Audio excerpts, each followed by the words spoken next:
お疲れ様です。今回はですね、ちょっと気になったものを見つけてしまったので、ちょっと試してみたいなと思って今回買ってみました。こちらです。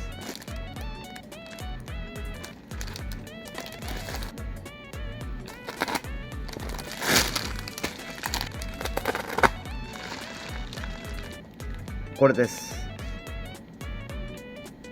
ちょっと正確な名前がわからないんですけど、ラバースペーサーみたいなものですね。本当にたまたま見つけたんですけど、シエンタずっとリフトアップをしたいとは思っていたんですけど、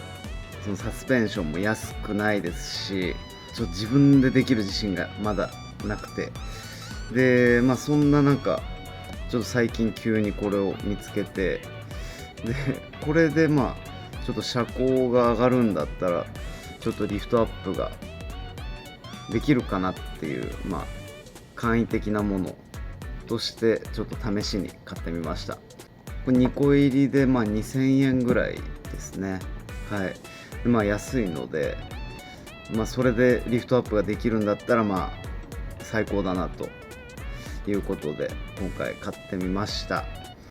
気にならない方は気にならないとは思うんですけど、シエンタ前下がりがすごい気になるというか、なんで今回この2つセットのものを買ってフロントだけに入れて、ある程度この前下がりが